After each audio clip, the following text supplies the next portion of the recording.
Eleazar, I'm here on Zoom tonight. You're on mute still, by the way, I think.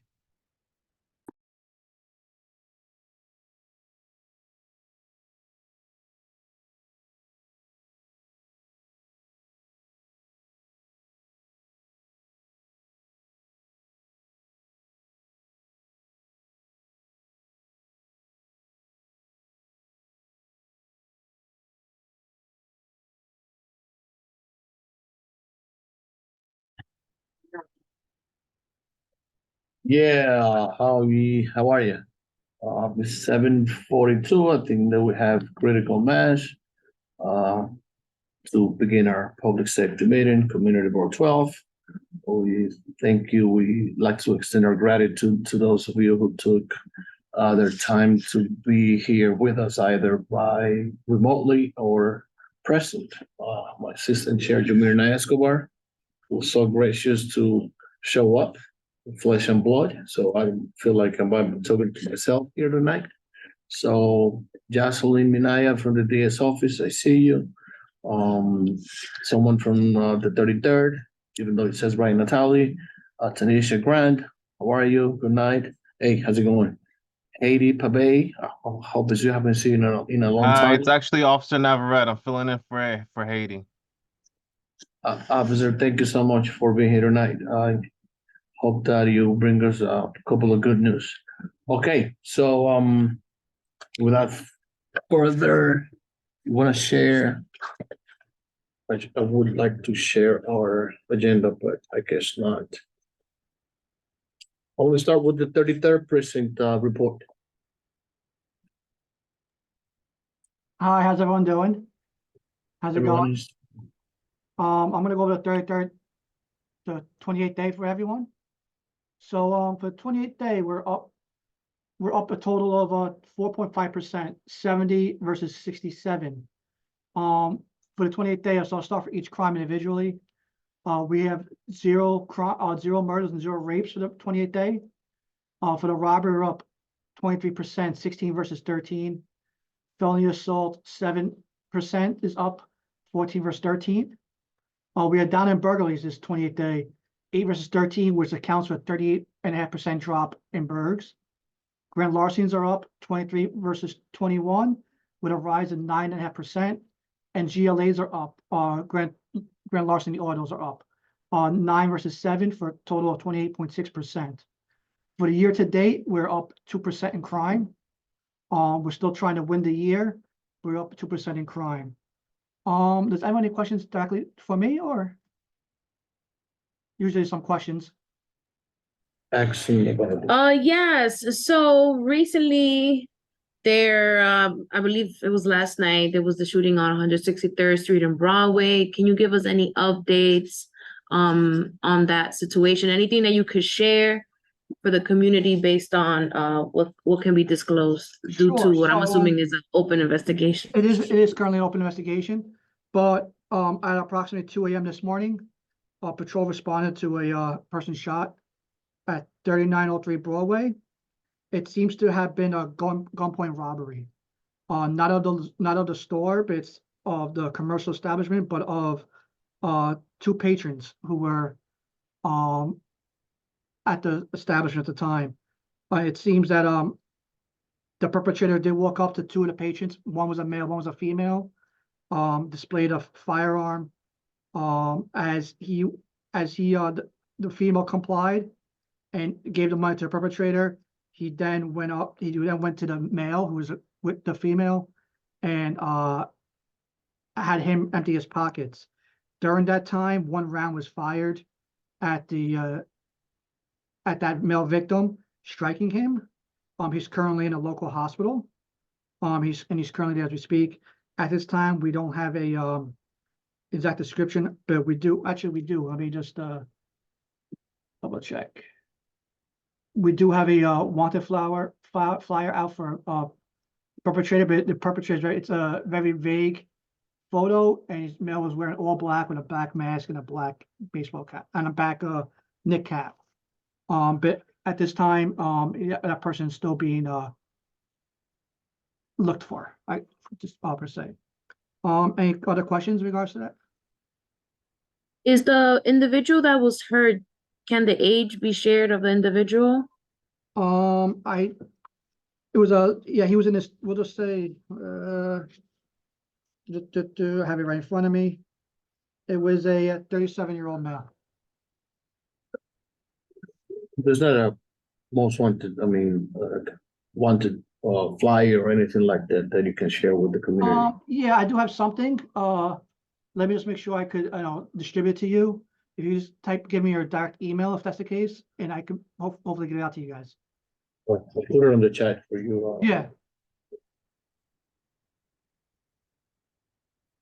So that's about the one violent crime that has happened in the past 28 days, according to what you just mentioned in your report.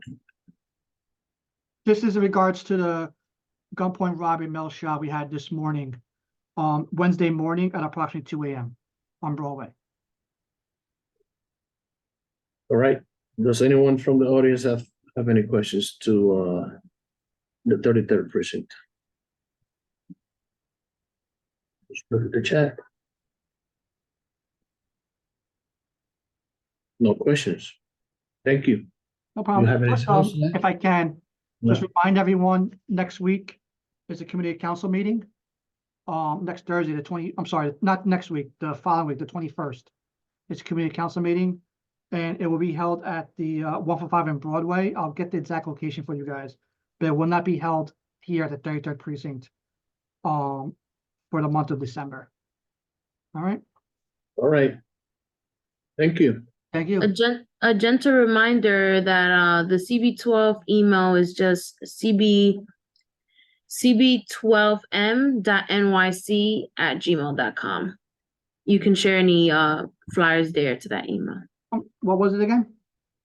That was cb12m.nyc@gmail.com.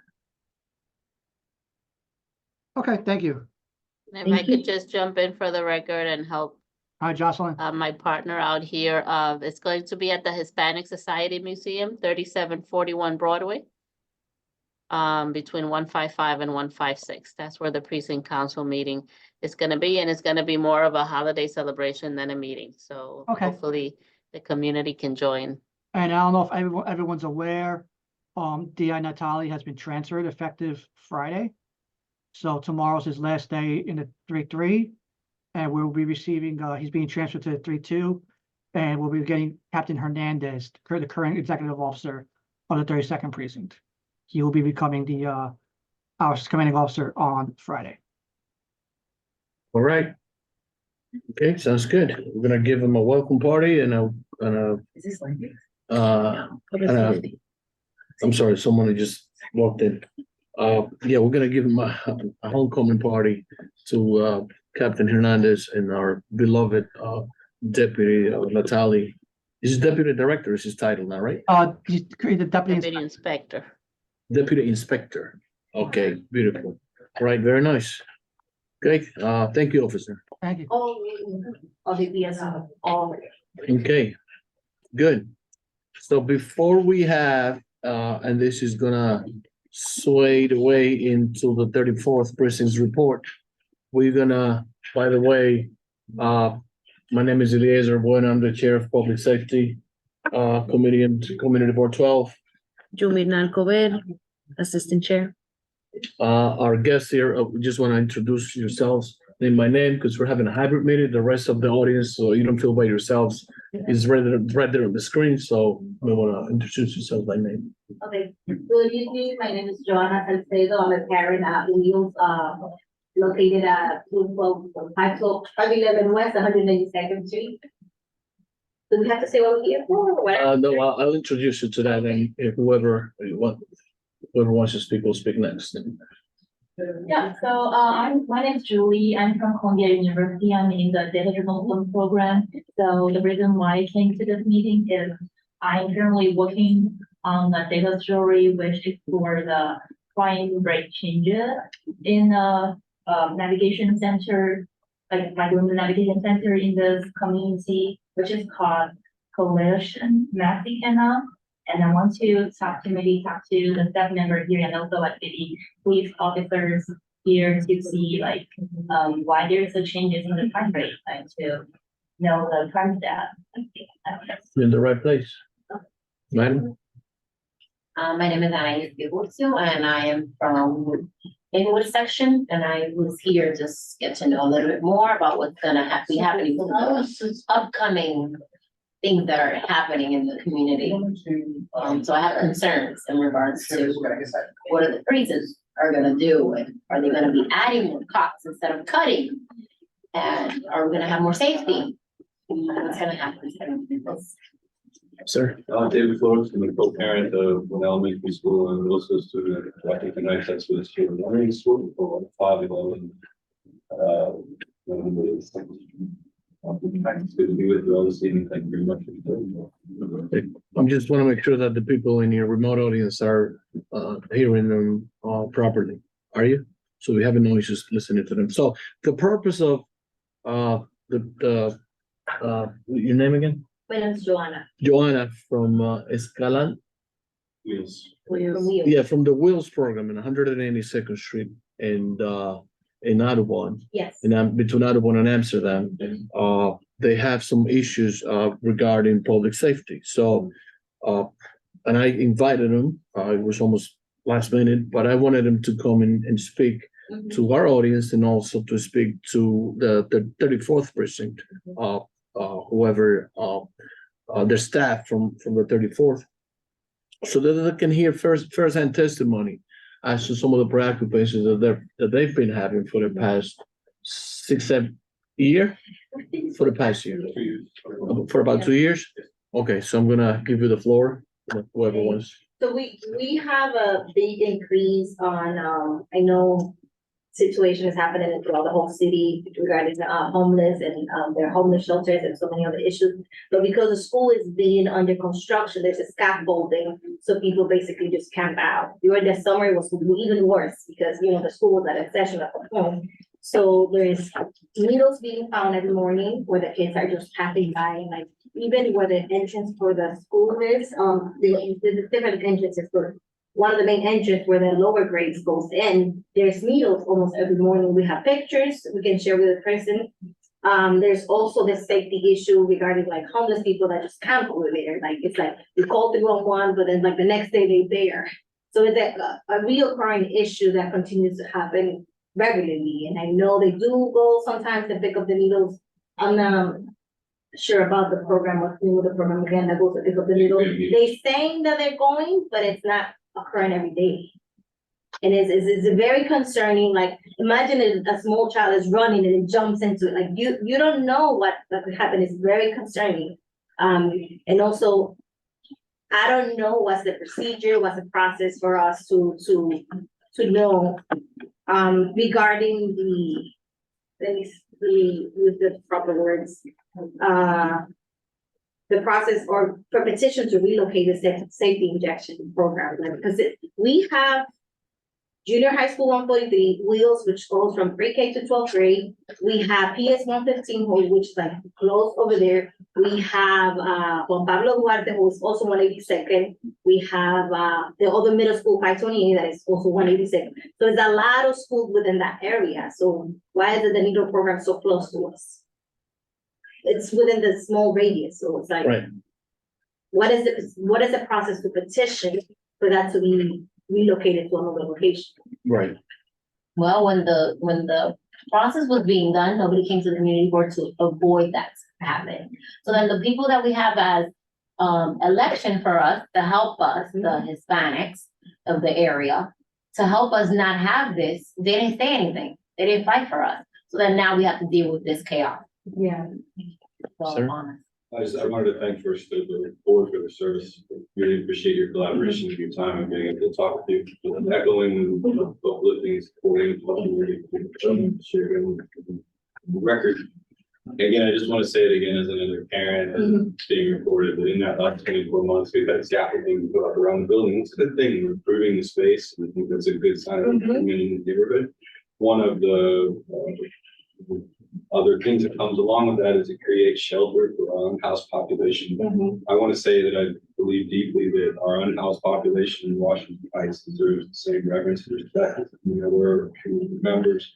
One of the unfortunate things, though, has been progressed in these last 2 years is, again, finding needles, syringes, food waste, trash, and human waste in the space. The Family Teacher Association, which is a combination of teachers and family members of the school, have documented these incidents, photo, video, and written communications happened with 311. We have the needle exchange program. We've been in contact with our school about editorial and custodial staff helping out in this space. I think the volume of what's happened is a little bit above what we're able to organize for on our own. And that's why we're coming to the board, asking for outreach and support in maintaining a clean and healthy space for our young people, aged pre-K through 12th grade. And again, just echoing Joanna, this is not a situation that's unique to Wheels. We're part of the school corridor of 182nd Sugar Building. Just down the road, it's those Puentes, just down the way.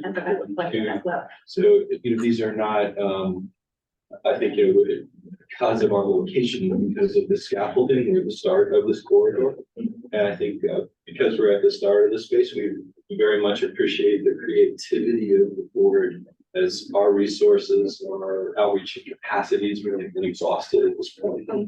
We're happy to collaborate. So if effort is asked from Family Teacher Association, parents, and SEL around us here, we're very happy to work with you in collaboration. But we may have hit a limit, so we're asking. Thank you very much. We really appreciate it. Thank you. Does anyone else would like to voice, express, you know, the practice? Yeah, we already, I don't know if you want to add anything. I think what's good is just because it's being recorded, anything that we say is in some form of record, so it's okay to sort of. Oh, no, it's basically the same that he just mentioned, we spoke about it also. So the safety and the guidance that we need in our community, but especially in the school area. Is being disgusting how, you know, the kids have to walk through this situation, unfortunately, and being involved at young age in those type of, you know, the situations, and also like how the buildings are not safely now for them to come to school. And, you know, we have a lot of families that are complaining, and we try to use our voice in reference to that. Let's say, for instance, if we need, like, let's say, our school has more than 1,000 families, but we need to get together and have those signs. We're gonna get together, and getting your support would be a plus. So, first of all, thank you for having the courage to come forward and express your real concerns. I'm a parent of a 7-year-old child, and I feel for you, and I wouldn't want to be having to go through some experiences. I wouldn't want to be his first experience in life to walk over a bunch of needles, because that's not something that you want to. That's the kind of situation that would impact a child for the rest of their lives. But I wanna, since our officer from the 34th has already heard what you guys have had to say, then I want him to kind of like touch on that, and also after he's finished, then talk about his report. Floor is yours. Hi, good evening, everyone.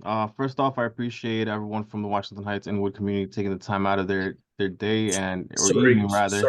Sorry to jump in. Is there any possible way that we can all get to see you? Is that, if that's okay? Yes, 1 second. Can you see me? Yes. Hi, good evening, everyone. So again, I appreciate you taking the time out of your day and coming out to an important meeting like this. Public safety is a very important concern. If you don't mind, I'm gonna go over the crime statistics first before I address your questions. I did take notes on every single question that you had in regards to the vicinity of Wheels as well as the needle exchange program. The actual organization name is On Point NYC. However, I'm just gonna briefly go over the crime statistics for the last 28-day period in the 34th precinct. So for the 34th precinct, in the last 28 days, we have seen an increase in almost all categories. However, we're still holding strong for the year in regards to crime. So crime's still going down on year to date, but based off just the last 28 days, we have seen an increase. So for the last 28 days, we've seen an increase in rape. That's up 200%. It's up 2, so it's 3 versus 1. We have a decrease in robberies. It's down 33%. Felony assault is up 100%, meaning that it went up, it kind of doubled for the last 28 days. The reason for that being those are fights that whether they use weapons or someone is significantly injured. Burglaries are up 55%. Grand larcenies up 17%. Those a lot of our grand larcenies are coming from either scams or shoplifting that's over $1,000. And grand larceny auto car theft has gone up 7.1%. However, year to date, we are still down 9.2%. We're down in every category except felonious assaults, which is up 11.1% year to date. Now, if I can continue on to the questions that you had in regards to Wheels. So we are aware the neighborhood coordination sergeant who is the supervisor for the youth coordination officers has been having meetings with the principals at Wheels, as well as the commanding officer on a weekly basis has meetings, Zoom meetings with the principals to hear their concerns on what's going on. I myself have been able to attend those meetings, and the concerns that you just expressed, the principals see it too, and they are bringing it to our attention. Now, there are a few things that were brought up. One is the homeless that come out and that camp out around the school. We have partnered up with Department of Homeless Services, and we're working on doing another what we call outreach or operation with them. So basically what we do is we provide them services to try to get them situated. But we cannot force them to take that help. We can only offer them those services, and we can't force them into a shelter or anything like that. So that's a challenge that we have. Aside from that, when we do those things, we also do them with sanitation, because a lot of times, I myself have cleaned up when I was a youth coordination officer. So I was also a youth coordination officer before, and I don't know if you remember, about a year or 2 years ago, there was a homeless encampment on 183rd Street between Audubon and Amsterdam. I myself cleaned that up. So we are aware of that. However, in order to throw out belongings, we have to give them notice. In order for them to be able to take their belongings, we also have to understand and have a compassionate side to where a lot of these individuals, it's the only thing that they have. What's at that site. So we do have to give them opportunity to be able to remove that. In the event we get there and they are not able to remove that, or they're still present, then we give them the opportunity to take their belongings and to vacate. Now, a lot of times when we do this, they take their belongings, vacate, go a few blocks, and then later come back. So it's a constant thing that we have to keep working at with Department of Homeless Services. It is something difficult because we can't force someone to accept the resources that are out there. And in regards to the needles, there's a few questions in regards to the needles. One is, I encourage everyone to get in contact with On Point NYC. They do have people that clean up the needles. Now, I do have a phone number that I want to share with you. It's the On Point syringe hotline that was given to me by On Point NYC. With this number, you can contact them and let them know where you've seen increase in needles, so they can properly distribute their resources for the pickups.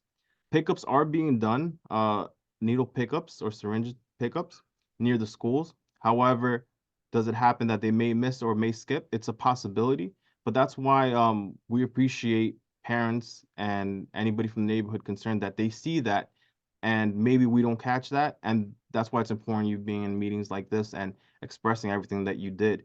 So this way we can get that information out there.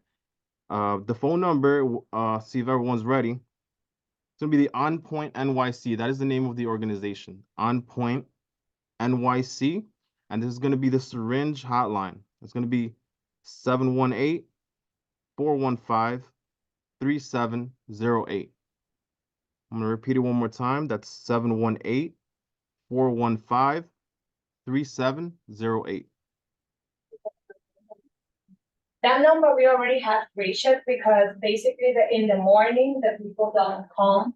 They come around more in the afternoon or after 10 when the kids are already in school. And about safety and health, coming around safety, when we call safety and health, with not only the needles, you can see like Navi, the other one, human waste all around from the entries, especially on the 83rd, and on the front, like especially on Mondays, when the school is closed, you can find like not only human waste, also you can find blood and stuff like that. That's very unhealthy, and that's also one of the issues that we have been dealing. And we contact the point, and they come just around 10 or something after. I'm sorry to interrupt. I just want to take notes too to bring back to the commanding officer. Can you please repeat the locations where you're finding human waste and blood at specifically around the school? By the entrance on the 183rd and almost at Amsterdam. Is like a door where they deliver the food, like to the cafeteria. Yes, I know which door that is. Yeah, and they basically camp also there. Because it's like very narrow. All right. And by the gates also you can find, like you can see blood or anything like that. It's very unsafe. Has anyone cleaned that up since you've seen it? Is it still there? That's what my concern is, for something to be there like that. I believe the school has done something, but not really like any Yeah, I it's think not major cleaning, yeah. just adding on to what Esther is saying, is supporting that. I think one of the issues that we have is capacity. So our custodial staff at the building has many responsibilities. I think maybe they've hit an upper limit with what can be done with the time they have to complete everything that they do. Which is one reason why we're all here too, in representing those folks. They're members of our community. We love them very much in the work that they do at our school, but I think we may be past the capacity of what is in the building. And it shouldn't be their responsibility. Their contacts are like. Officer, are you in closer contact with On Point? Or do they operate on a call basis? Because it seems to me, common sense, that if you knew that there was a hotspot in which you would regularly find Yeah.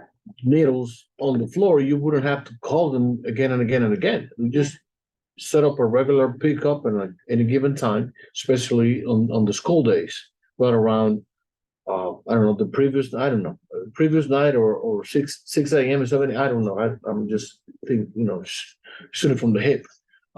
In which there's who is the person that we can talk to and try and establish some sort of regular pickup order.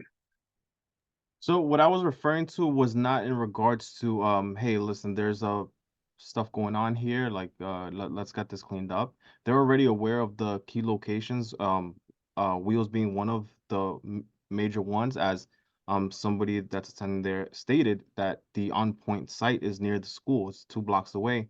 So because of that, they have focused a lot. Now, what I was referring to was if, for example, somebody stated sometimes they're missing that location, they're not stopping by. From our side, from our end in the NYPD, what we do is the youth coordination officer or the neighborhood coordination sergeant will get in contact with On Point NYC if a parent or principal doesn't, and we'll make sure that those pickups continue. If they're not, is it a possibility if they're maybe short in personnel? We wouldn't know that. However, what we do know is that, like you said, they know the locations. It's an everyday thing, and it's at early morning hours. Now, if that's not happening, that's something that can be addressed to us or can be addressed directly to them. If it's addressed to us, we'll get a hold of On Point NYC and express everyone's concern as well as ours and why it's not being picked up as usual.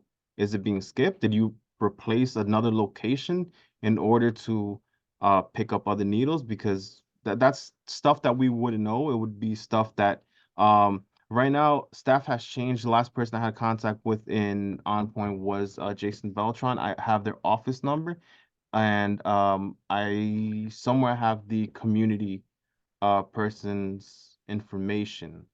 That can be shared with y'all. Make sure I have that information for either the next meeting, or if anybody's available, tomorrow is our community council meeting. It's at 7 p.m. at the 34th precinct. The address is 4295 Broadway. That's on 183rd Street and Broadway. I just wanted to add, this has been a really ongoing situation where we have to come all the way here to keep pressing on it, and it's just like going on circles, going back and forth, like, okay, it's their job, but we need to remind them what their job is, and it's just like, it's very frustrating. Here's It's what, very frustrating. because we've been dealing with that issue even. And bef- also all that we're talking at the FDA chat, we had it also, the principal has been in contact. Do you? Here's what I suggest you I do. wanted That is- I wanted to add, We added Let- also calls to 311. Yeah, let me just finish this point and then you can chime in.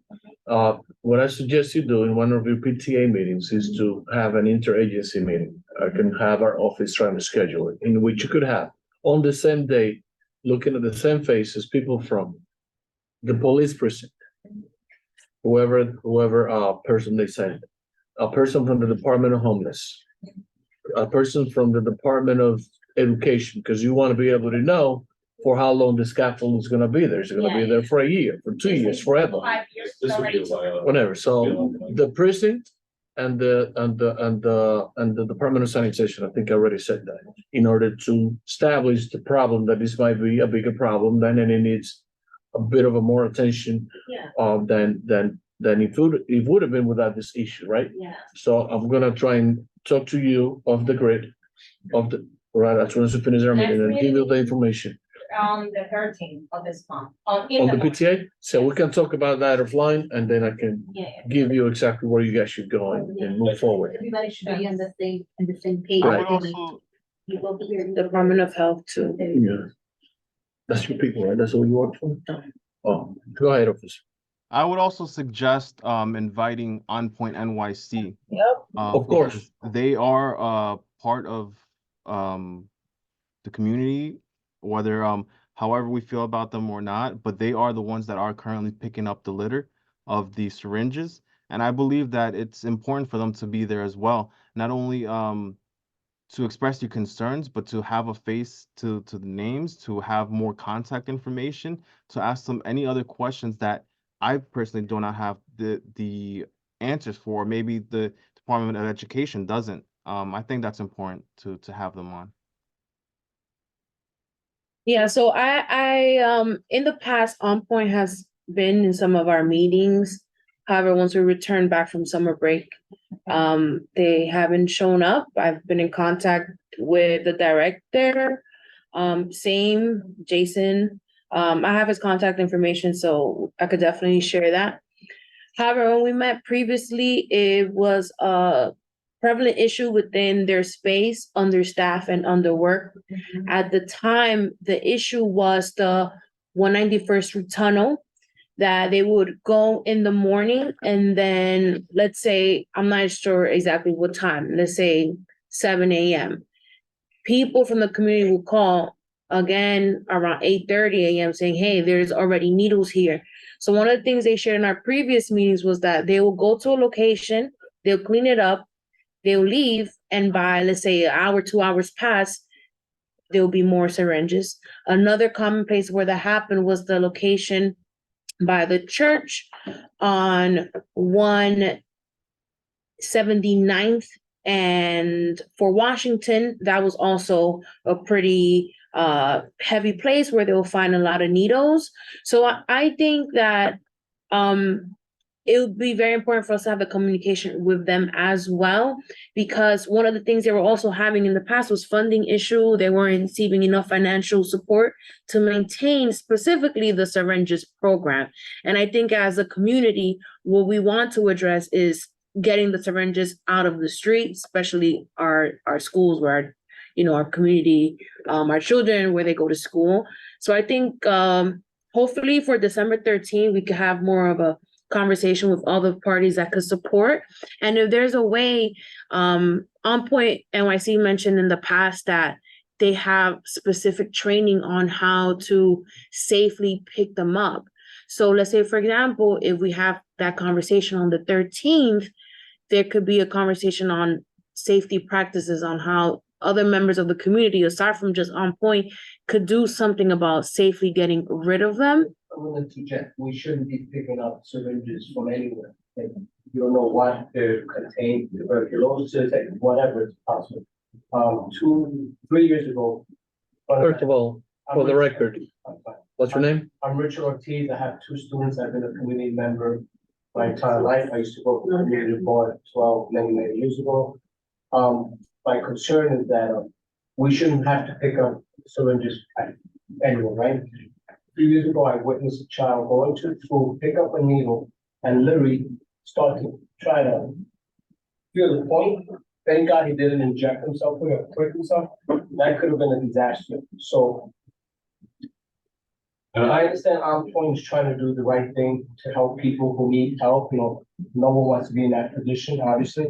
But we have to stop trying to save 100 or jeopardize 1,000. This is not now, it's not just about the unsightliness of needles. This is a health hazard to our children. That's what it's coming down to. Yeah. Eventually, some child's gonna step on it. I tried to kick one out one day and it got caught in my shoe. Thank God I had a boot on. We shouldn't be doing that. Right. This is a health hazard. Nice. What else? The way I feel, I mentioned it earlier, it's like just going in circles. It's reach out to this person comes once, shows one, reach out to the person, reach out to the one, the needle picker. And it's just, how about our children? Like, they shouldn't even have to see those needles in the first place. They shouldn't even have to see those needles. Well, our children should not be desensitized. I think that it's okay to pass by needles every day. It's an What message are we It's a gonna normal put? thing. We shouldn't. I think we all agree on that. Yeah. Thank you very much for the recommendation. I do also want to say that there have been opportunities for our Wheels family community through the FTA to volunteer with On Point. We've done that. And I think that's been a good thing. My elementary school student who is at Wheels was comfortable coming and helping with cleanup on that day. We appreciated the training, the tools, the things that are there to make that safe. But we're willing to put in work with this. I think it's really just a capacity issue for all the parties that are involved. So if there are other creative things other than what we're already doing, so I think that's one reason why we're here. Yeah. Not everyone has to show up to clean the needles. We don't expect everyone in this community to do that. I do want to say we do have groups that are willing to do that and have done that. We're still having the problem. Yeah, I wanna streamline, I wanna be able to streamline this meeting and get you results. And what we do is to broker information and send it to the people that I think can best help you. Let me finish my point. I think there is, go ahead. So I'll come back.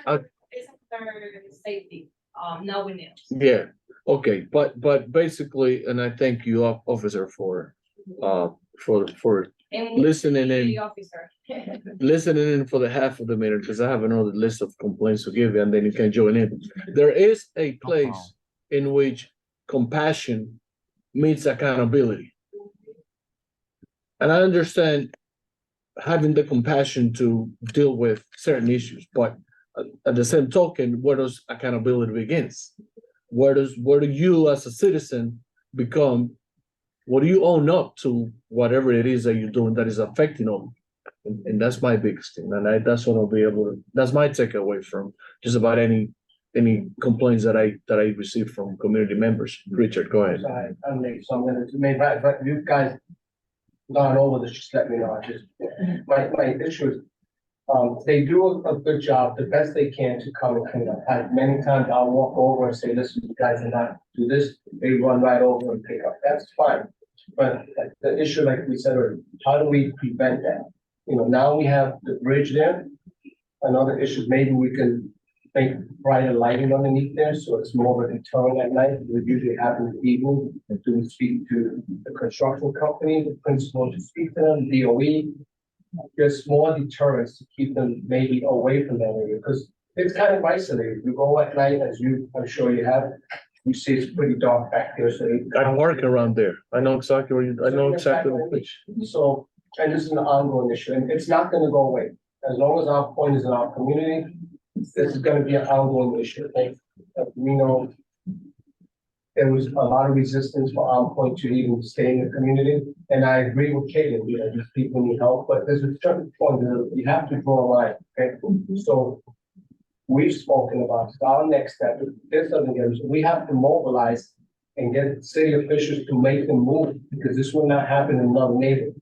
They have these sites always around school areas. There's something, you know, we don't do that. You don't do that. It only happens in our neighborhoods. Let's be honest, okay? So how do we rectify this? This is the $1 million question, right? Because they're not going anywhere.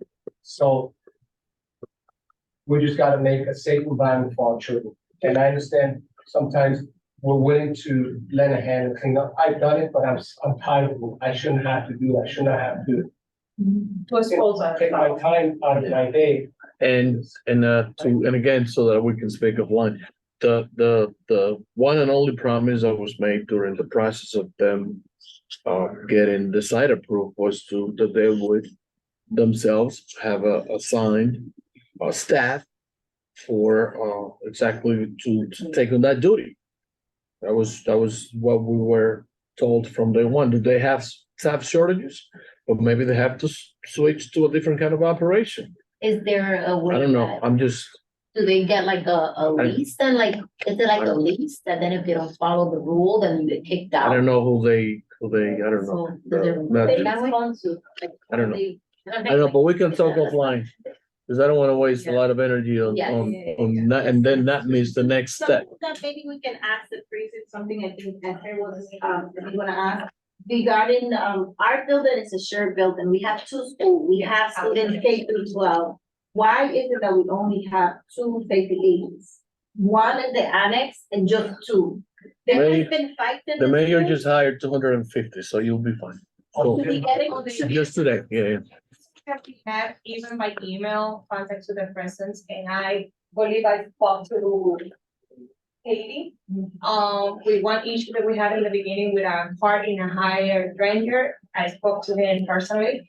Concerning that was the concert, the class for 2023 was canceled. So hopefully, They just backpedaled them, they just hired, this one, just hired about 100. So to piggyback on that. Yeah. What do we need to do to get more agents in our school? Because there's. I'll tell you who to call. I'm sorry? I'll tell you who to call. Okay, cool. We need- So I'll let you know. we're short. Yeah. Officer, I know, I don't wanna, I have 3 more complaints. Then I'll move over to you. Complaints? That was actually. That was, no, I think you have one, that was it? I got Okay, a so question don't for leave just them. yet. I have a question Um, for 34. From Chris Rizzo, a community resident.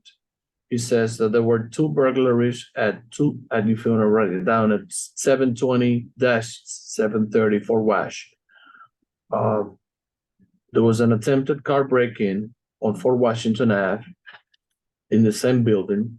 And there was 2 assaults that were deranged by 2 deranged men on women in Fort Tryon Park on Fort Washington Avenue. In the same neighborhood, they're complaining about mopeds and sidewalks in the park. And again, a few other questions. So I just wanted to give you locations and the basic crimes. On Sunday, 7:30, Sunday, July the 30th at 5 p.m., a car was stripped of the tires and left at 10 a.m. It was just abandoned. There's also drag racing at Margaret Corbin Circle and weekly thefts on Cabrini Boulevard. The next one up is there's abandonment of cars in Cabrini Boulevard between 190th Street and Margaret Corbin Circle for the past 12 months. So there's been an increase of car abandonment in that area of the neighborhood. There's 3 different complaints from 2 different community residents about the same issues. I know you don't have an answer right now, but I'm just trying to flag it so that you have it on your report for the next month.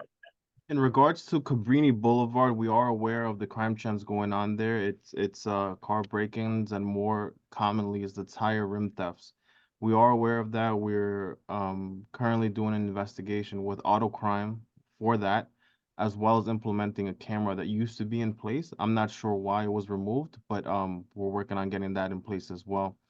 I don't have information in regards to the burglaries or the car break-ins from there. It seems like recently we haven't had too many complaints in regards to the Margaret Corbin Drive Circle. In regards to drag racing or anything like that. That is, I believe you said that was from July, the complaint? Yeah, it says from July on, I guess up until the end of the summer, October or so.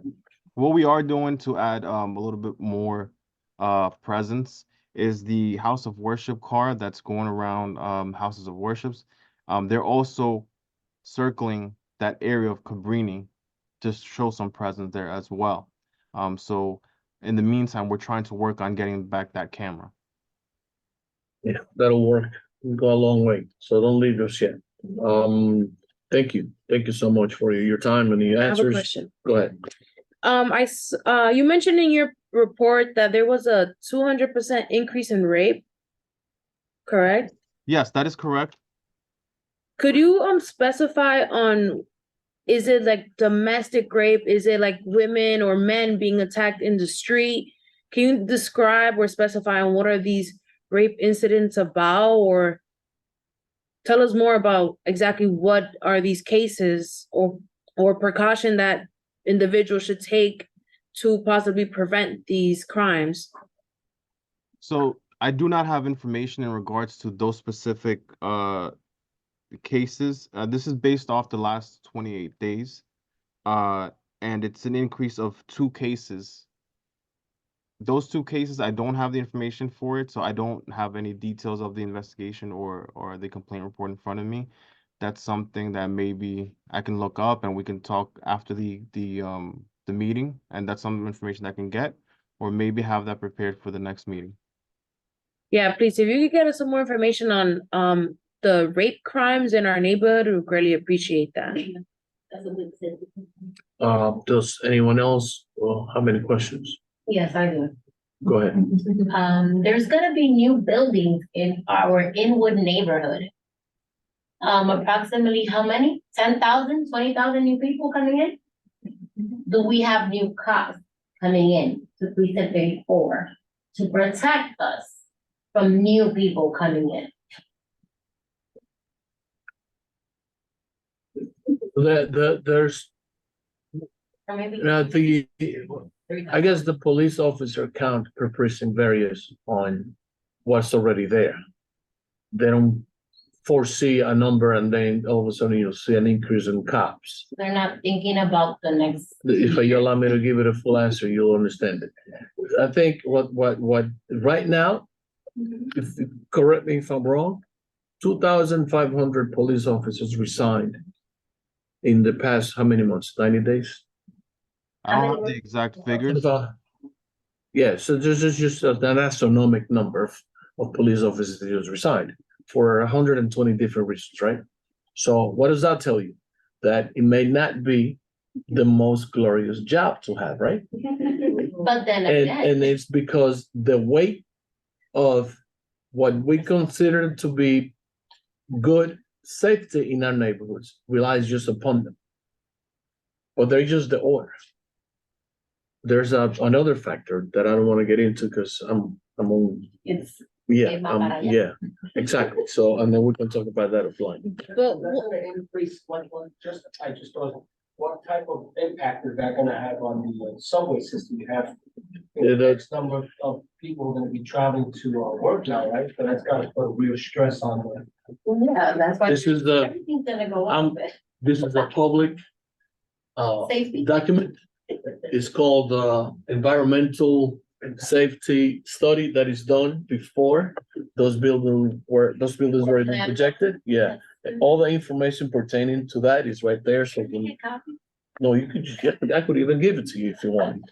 well, one thing to add though, if, let's say, if you are specifically referring to the building on Dykeman and Broadway, right? The library building. No, and for. No. Okay. It's all over the place. Okay, It's all because over. the only point that I was gonna make though is specifically the building that's being built in the library, that building, all applicants, they could only be a part of Community Board 12 residents. Every other building though, those requirements specifically through Housing Authority are slightly different. But the one on Broadway, where the library location is, that one specifically, members of Community Board 12, meaning Washington Heights, Inwood, Marble Hill area could apply for that one. So that's just like a subpart. Yeah, but I'll show you those documents. Anyone else have any questions for the officer, Yeah, the 34th precinct? So, actually, okay, my question is, it's not about this, so it's multi project, so, officer, have you heard of asylum seeker navigation center, which is called Coalition Mexican? Coalición Mexicana. Yeah, so the address is 390 Fort Washington 8. Have you heard of that? Have you heard of Coalición Mexicana? Yeah. As an organization here in Washington Heights? That's your question, right? Migrant work. No, I actually have not heard of that specific organization. There are a few organizations within Washington Heights. The audio is a little bit choppy for you, but you said for asylum seekers. Is that what you said? Yeah. What was her question? We couldn't hear her question. No, I just said it. Do you know of an organization called Coalición Mexicana that exists or is located here in Washington Heights? She has the address here. What is the address again? 394 Washington Avenue. 394 Washington Avenue. No, I'm not aware of that specific location. Right. And what is the question regarding that location or that So institution? basically, our data analysis so we analyze the crime complaint data like nine months before and after respectively. Before 9 months, the center was open and Right. after 9 months, after the center was open, like 9 months, the crime complaint data. So we compared this to period of data and we found like there's actually a huge drop in the complaint, in the crime complaint, in the number of crime complaints. So I wonder that there's a story here, why there's a huge drop here. And like, if this drop in the data is related to the opening of the center. So I want to learn some insight. I guess something that Jocelyn, maybe you can answer. Is there a correlation between the drop in complaints, crime complaints for the past 9 months to that institution being open, which I don't think How that. how could that be correlated? What do they do? Like, what does the coalition do? Do Yeah, they address But public I'll speak to safety? you. I think I know where you're going with this, but I'll, as soon as we finish our conversation here, then we'll talk offline. Okay, cool. The 34th precinct and the 33rd, I think that you've covered as much as questions that we possibly have. I So have one thank more you. thing. Okay, I just want to remind everyone one more time, tomorrow is the community council meeting at 7 p.m. at the 34th precinct, which the inspector, the commanding officer of the 34th precinct, and the captain, the executive officer will be present, as well as our precinct council. to express any other concerns you have of the neighborhood. It's also where the precinct commander addresses what's going on, what have we been doing, and again goes over in details what's going on. Aside from that, we have on December 13th at 4 p.m. we have a toy giveaway for all the kids of the neighborhood. So whoever is free and would like to stop by the precinct, it's on 183rd Street and Broadway. We're going to be giving out toys for kids. Again, that's December 13th at 7 p.m.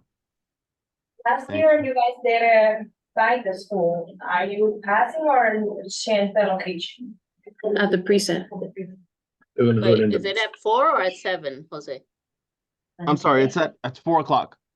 4 o'clock, December 13th, 4 o'clock. I apologize. I believe what you're talking about in regards to toy giveaways near the school, near Wheels, they have done that. That comes from the actual Community Affairs Bureau, not the precinct. Our Oh, yeah. us at the 34th precinct, we're actually doing our own. We're actually getting toys donated between community members and our own officers to distribute to the kids in the community. Did that have to be a sign up or first come, first serve? It's first come, first serve. Thanks for the question. Thank you. Is there a flyer? Is there a Okay. flyer that we can share with the families? We do have a flyer. We will post it on our precinct Twitter page and Facebook. Thank you. You're not gonna be there. okay, There's also another meeting tomorrow at 7 for Housing, Human Services and Health Environment. It's gonna be a And little. also tomorrow is the FDA holiday event. It's on Norton, right across the street from you guys. For the FDA Family Association, so. So hopefully you can stop by before. A lot of Okay. And you get to see how. Indiana, you have your hand up. Hi, yes, I'm so sorry that I joined late. I had some delays on the subway, but I was wondering if we had heard from the fire department. At our last meeting, we had talked about, or they had said that they would maybe look into any resources for like disability, like some fire training or information or something for people with disabilities. I'd asked if there was like a sticker or anywhere we can like log in to like let the department know there's somebody in a wheelchair in the building, but we didn't hear back from them, right? Yeah, I think Sandra did reach out to the office, but since Ebenezer's been out for the last couple of weeks, Oh, okay. I'm not able to give you the exact answer, so my Okay, apologies. no worries. But I will get back to you. I think he gets back to Monday, so I will give Okay. you an exact answer. Okay, yeah, there's no rush on my end. I just wanted to know if I had missed them coming on since I came late, but no rush. Thank you very much. Anytime. Okay, Jocelyn, want to hear from you? Yes, good evening, Jocelyn Minaya with the Manhattan District Attorney's Office. I have just 3 brief announcements. The first one is the DA, along with Senator Parliament Siegel and Assemblymember Lee, announced new legislation that was introduced to combat hate crimes, and it's called the Hate Crimes Modernization Act, which we hope will close current loopholes in state law. So the new state legislation is number S7737, and it just increases the list of hate crimes eligible charges from 66 to 97, which would enhance the prosecutor's office ability to charge, and would also enhance certain sentences. You know, as we know, hate crimes have increased dramatically in the city. We saw a record high of 650 reported hate crimes since 2015, and the nature of these incidents has increasingly varied, which meant that the antiquated penal codes created a lot of loopholes that prevented prosecutors from appropriately charging and from ensuring accountability in these bias-related incidents. For example, gang assaults, making graffiti, sex trafficking, false reporting, criminal possession of a weapon, and certain other types of sex crimes could not be charged as a hate crime as well, if that's what it called for. So thankfully, with this new legislation, we'll be able to close those loopholes, and a lot more people will be able to get the justice that they deserve. And then I also announced last meeting about the wonderful job that the 3-3 did in the arrest of the person responsible for shooting the woman and the gentleman and the dog over on 163rd and Edgecombe. I just wanted to announce that this person has in fact been formally indicted in Supreme Court for the killing of Jacqueline Bellini and her friend Lavon Harvin, as well as the dog Zeus. The person's name is Lanu Moore. He's 32 years old, and he has been indicted, as I said, and been charged with 1 count of murder in the 1st degree, 2 counts of murder in the 2nd degree, 2 counts of criminal possession of a weapon in the 2nd degree, 1 count of aggravated criminal contempt, and 1 count of aggravated cruelty to animals. He's due in court tomorrow, where we're going to start, you know, the motions and the hearings and all of that. And hopefully this case will be either resolved with a plea or be brought to trial sooner rather than later, so we can get justice for Ms. Bellini, Mr. Harvin, and their families. And then finally, I also want to announce, and you're going to hear me say it over and over again, till March. So we've officially started the application period for our high school internship program. For those of you who don't know what the internship program is, every year the district attorney's office holds a summer high school internship program for sophomores, juniors, or seniors that are in high school who live in Manhattan or attend a school in Manhattan. This year is going to be slightly different in that instead of a stipend, they're actually going to be paid minimum wage, you know, and it's going to be a significant increase in the income that they will be taking home for the summer. And we're very excited about that. So the application period started yesterday. It's going to run through March of 2024, and the internship will start in July the 8th and will run through August the 9th. So please help us get the word out. You know, I always am excited when I see kids from our area working downtown with our ADAs and in our main office. So I would really appreciate it if you help us get the word out.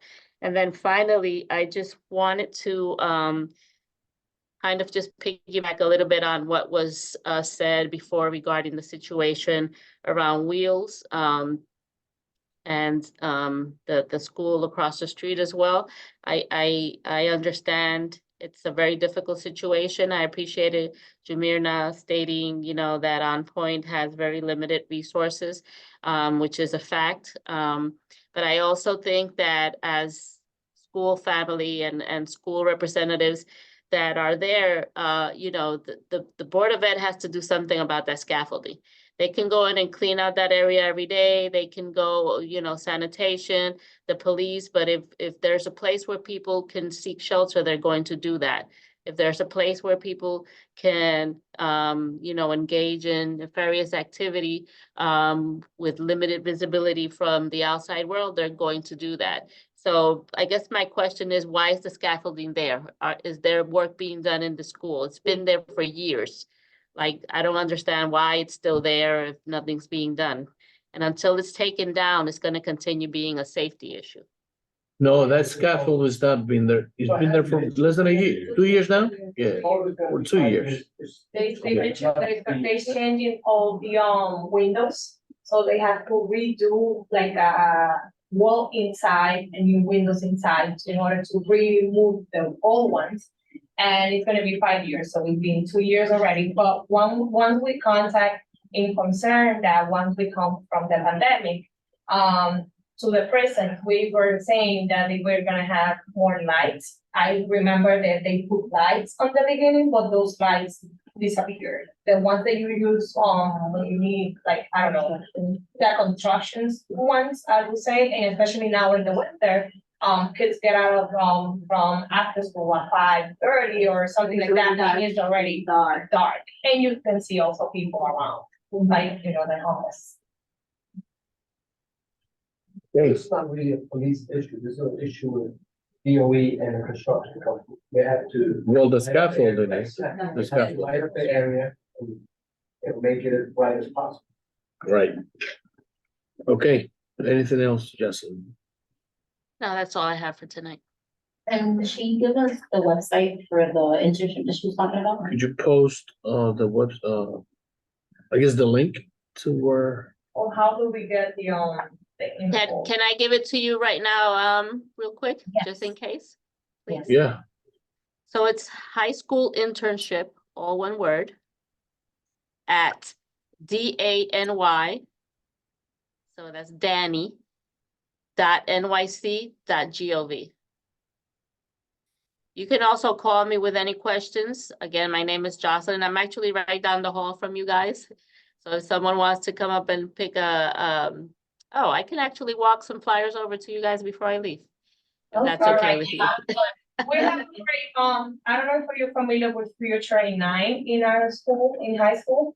They're very involved with the education, looking forward for college and after school, after college as well, with our guiding our kids. So this would sound great opportunity for them also to share. I was one of the parents that showed them one of the programs that Columbia has, like who want to become a surgeon or something like that. They start also when they sophomore. So the more information that we have to share to build our community and the futures of our kids, it would be the best. Thank you. thank you. Superintendent Miller, last one on our list. Good evening, everyone. Hope everybody's well. Happy holidays. As we By the have way, so let me kind of in introduce the air, to the public here. Let me give me a second. Superintendent Miller is the person in charge of the facility in 164th Street in Edgecombe. That's where it's called a popular slang halfway house, but it's really a place in which is one of the best run places in our neighborhood. So now you can go ahead. Yes. Good evening, everybody. So yes, Edgecombe is one of two state correctional facilities that are left in the New York City area. The other one is Queensboro and Long Island City. We are a multi-use facility. We have women's work release, where those are individuals that are still considered incarcerated, but they do go out for work and furlough purposes, and then eventually they get released to parole. And then we have a population of men who are returning citizens that are actually under community supervision, who have the choice to come to stay with us instead of going to the shelter system.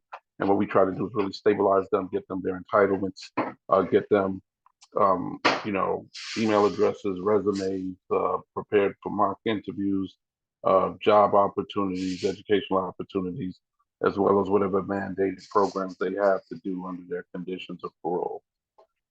They can stay with us for a period of time. It's supposed to be 90 days, but if individuals are actively engaged in positive activity and trying to find better housing, we've let individuals get extensions much longer.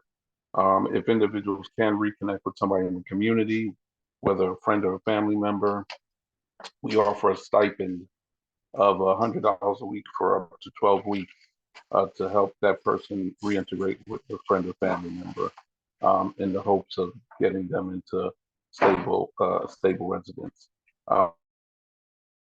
All the data supports that if somebody's in a stable environment, it leads to success when it comes to being under community supervision.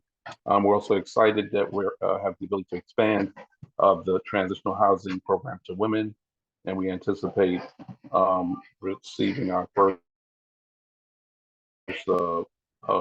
female resident later this month, so that we can provide the same opportunities to women who may be subject to either the shelter system or very unstable housing.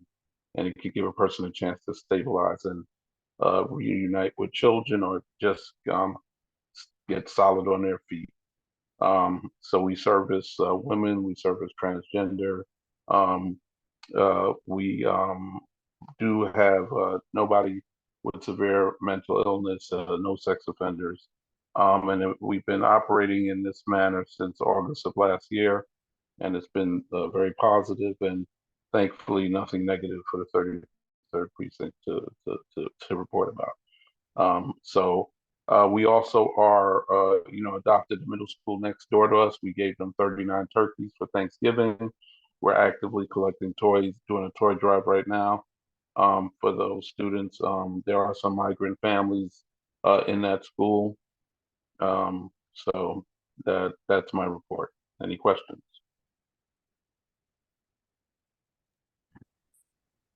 Nope, no questions. Benny, We do offer clothing. So if there's any donations of clothing, of gently used coat or things of that nature, male or female, we would welcome that.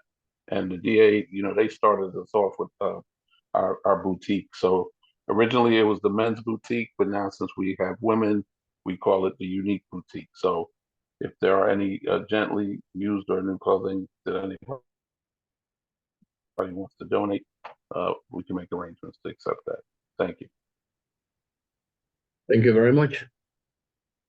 A lot of good information has been provided here today by our four panelists, or four panelists from the 34th and 33rd, from the District Attorney's Office, Jocelyn Minaya, and Superintendent Miller. To wrap up tonight's meeting, I would like to, again, give a special thanks to those of you who made their time to be here tonight. This Assistant Chair, is there anything that you would like to mention, since now we are about to call this meeting to order? Thank you, everybody. Thank you, everyone, for your time. Thank you. Officer, thank you. Thank you, everyone, for coming. Bye. Thank you, Rabbi.